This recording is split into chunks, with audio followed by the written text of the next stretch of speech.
Way back in 1947, after the World War II in Italy, the country was faced by economical collapse and ravaged by the war. The scarcity of fuel and the lack of affordable vehicles was another concern too. An Italian industrialist and steel tubing factory owner in Milan, Italy, named Ferdinando Innocenti, recognized the need for a simple and efficient mode of transportation after the World War II in Italy. Innocenti saw an opportunity to fill this void and sought to design a two-wheeled vehicle that would revolutionize personal transportation at that time.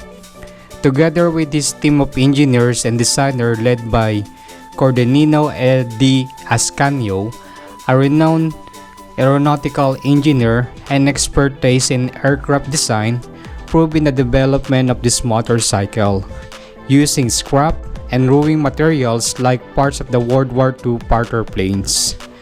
They assembled and built it to create an easy-way mode of transportation at that time. An innovative approach focused on creating a mode of transportation that was affordable, easy to ride, reliable, and comfortable. Then this is the born of the first ever made of classic mods motorcycle known as the Model A, and the iconic motorcycle brand in the world, which is Lambretta. The term Lambretta derived from the word Lambrate, the suburb of Milan named after the river Lambro, which flows through the area and where the factory was located. Lambretta was the name of the mythical water sprite associated with the river, which runs adjacent to the former production site. The first Lambretta model, known as the Model A, was unveiled in 1947 at the Milan Trade Fair and featured a tubular steel frame, pressed steel body, and a 123cc two-stroke engine. The Lambretta's design was a departure from the traditional motorcycle of the time, with its enclosed engine and streamlined bodywork. This unique aesthetic, combined with its practicality, quickly captured the imagination of the public and meant Lambretta's success was not limited to just Italy. In the years following its launch, Innocenti established production facilities in various countries, including France, Spain, and India. This expansion allowed the Lambretta to become a global phenomenon, with millions of scooters being sold worldwide. Then this time, ay nagkaroon na naman tayo ng pagkakataon kung saan dumayo pa nga tayo sa isa nilang dealership store para makita actually and personally, then do a test ride na rin to some of their latest lineups of Lambretta motorcycles. At unahin na natin dito ang kanilang Lambretta G350, which one of their luxurious and high displacement type of mods motorcycle. Kaya nga, samahan nyo na muli ako para sa panibagong motorcycle review at motovlog to this channel at content natin for this week dito lang sa Mike Moto TV. Let's go!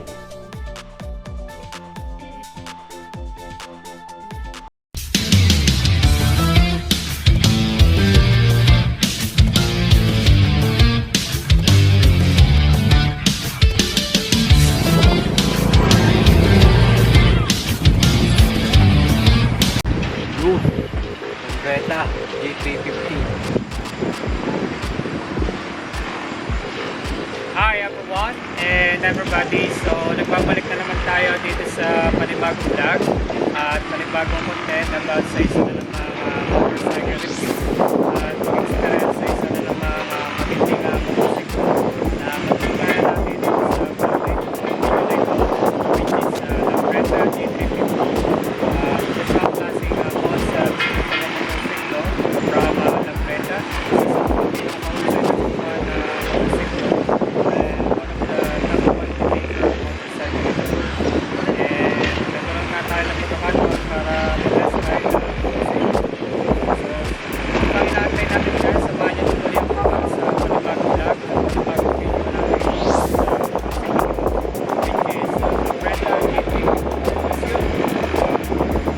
Hey everyone and everybody, are you interested in this kind of content or video? If you're interested right now to this content, we encourage to hit right now on your device the subscribe button and notification bell to make sure that you will be kept updated receiving new content, news, posts, or videos which our content will assure to you that is authentic, informative, interesting content. Then if you have also some social media pages there, don't forget, or if you have ample time to visit some of these social media pages like Facebook, TikTok, and Pinterest, which we encourage also everyone to like and follow these social media pages because we are also sharing some informative and content to these social media pages. Ipinagpapauna ko na po ang pasalamat sa inyo dahil sa pagpili niyo sa content at channel na ito. Then let me greet you now and welcome to Mike Moto TV. Everyone and everybody. So nandito na nga tayo sa motorsiklong ito which is Lambretta G350, isang klaseng mods na motorsiklo at nakakaparehas ng Vespa motorcycle at ibang scooter na motorsiklo, and I'm really excited to feature this kind of motorcycle and this kind of brand because it's our first time to vlog this kind of motorcycle. At ayun nga, matutungayan natin ngayong araw na to at sa video ito kung gaano kabangis at kalakas itong motorsiklo nito, and at the same time yung comfortness at riding style natin sa pagmumotorsiklong ito. So samahan nyo na ulit ako para sa panibagong vlog at panibagong video sa channel na ito. Let's go! Nasa labas na nga itong motorsiklong ito at sasakyan ko na. So parehas lang din naman to ng anong ito. Wow! Yung pagkakaupo ko nung makaupo ko doon, okay naman, napakaluwag ng upuan at talaga naman perfect na perfect in any riding situation or road condition, and at the same time maski sa mga city riding.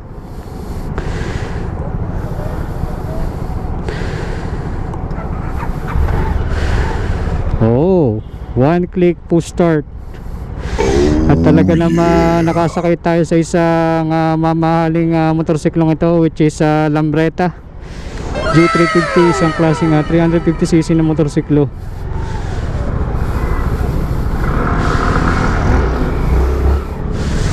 Boh, ito yung tunog pala ng tambucho, talaga bigatin eh.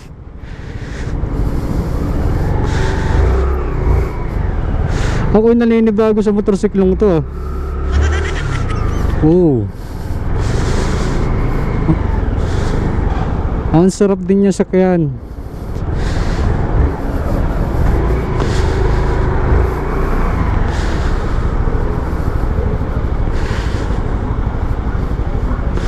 At nandito nga tayo sa syudad ng Pasig, Metro Manila. Pumunta nga tayo sa isang dealership store para ma-experience natin makapag-test ride ng ganitong klaseng motorsiklo. Oh, ang lakas din, no? 350cc. Ooh.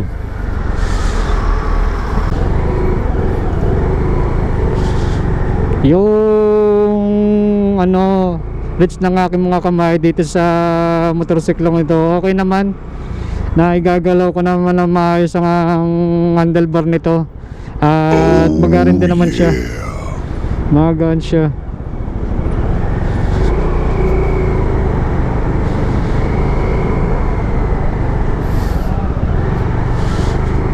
Nakakapag isang kamay pa nga ako yun.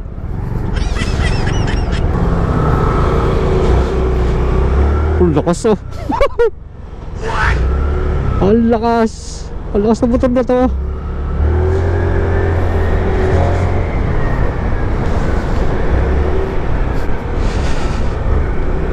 So, sabi sa akin ni Sir Kenneth Kevin ay magpapagasolina kami. Kita-kita eh. Yung panel gauge naman ito ay nababasa naman siya. Digital colorized siya. At during traffic condition ay naitutungtong ko naman yung pako kahit ganito yung sitting position natin dito sa motorsiklong ito. Itutungtong ko pa naman. Medyo reachable naman yung floor, yung ground habang nakasakay dito tayo sa motorsiklong ito. Lakas oh. Parang nakabiti ang makina, tingnan mo ang tunog. Lalo na kung nakamodified ang tambucho nito. I'm sure na talagang ang sarap din i-setup nito. Oh, nakakasingit naman siya. Oh, dumadamba.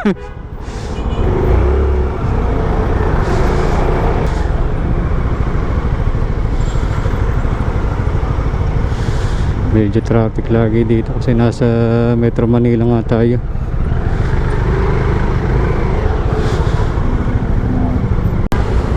Yung mga buttons naman or function buttons naman na motorsiklong ito, okay naman siya. The same pa rin na ibang klase nga motorsiklo nandito. Meron siya passing light, buttons na mga ilaw, busina, may turning light siya, hazard light, yung start button at saka kill switch. Meron din siya tinatawag doon na Bluetooth mode, kung saan itong motorsiklong ito pwede mo yung may connect sa phone mo via Bluetooth na magno-notify sa'yo in case na may mga tawag kung marireceive sa phone mo.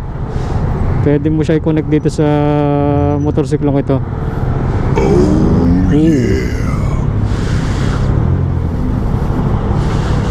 Yung shock absorption naman na shock absorber naman ng motorsiklong ito, okay naman. Stand siya.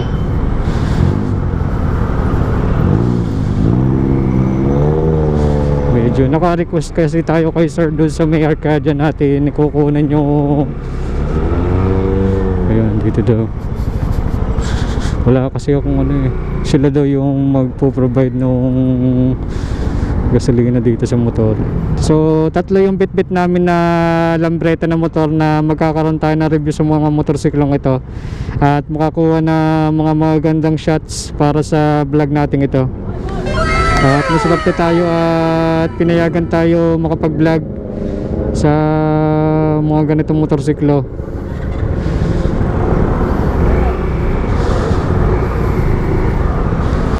Traditional key pa rin siya. Traditional key. So pinapagasolinahan namin yung motorsiklong ito. Dito pala yung position ng gas tank. Naka-manual din siya, nasa ilalim ng compartment.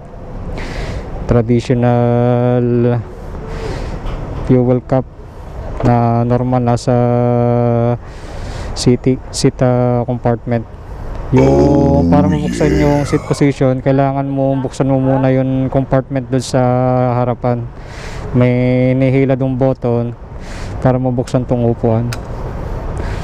Thank you po. So siguro mga 95 yung gasolina na normal na ginagasolina dito sa ganitong klaseng motorsiklo na Lambretta G350. Talaga naman pag ano nga natin ng throttle ng motorsiklo to, ramdam na ramdam mo yung responsive ng makina at saka yung response ng power nito. Talaga parang nagpapandar din ng big bike eh. 350cc na mods na motorsiklo. Tara, mapagbayad na si sir. Medyo may kabigatan nga kasi nga purong lata siya. Ayan no, na-distinguish agad siya.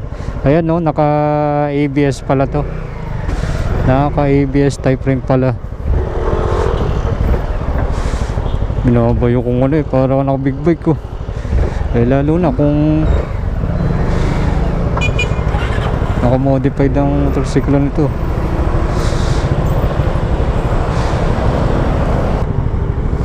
Turning light. Dalawa tayo.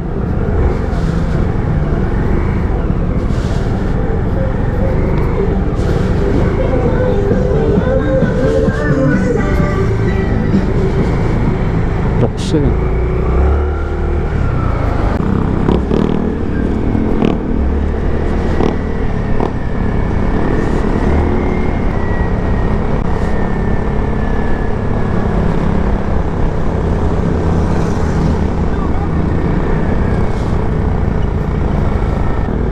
So pupunta kami ngayon ng Arcadia para may vlog natin na maayos ng mga motor na to.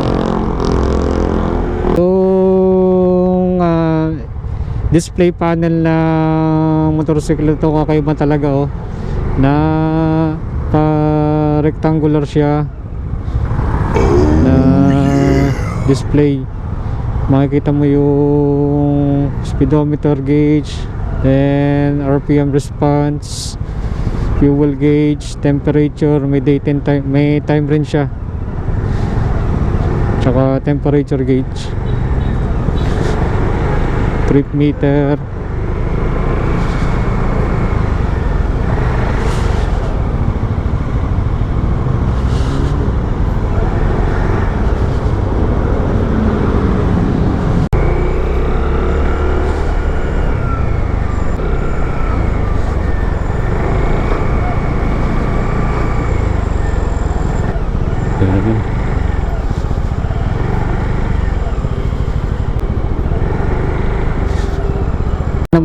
Isa na namang kakaibang motorcycle riding experience na tungayan natin dito sa motorsiklong ito, which is Lambretta G350.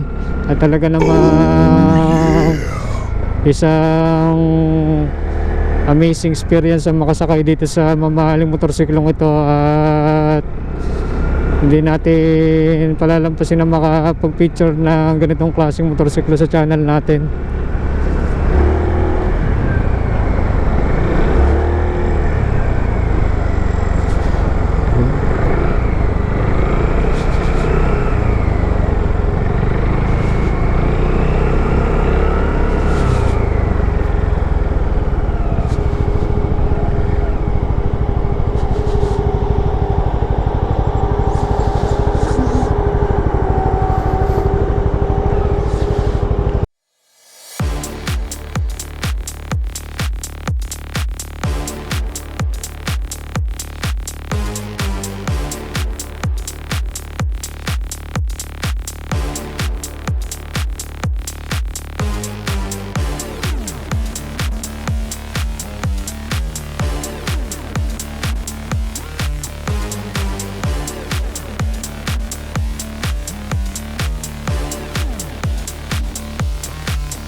Alright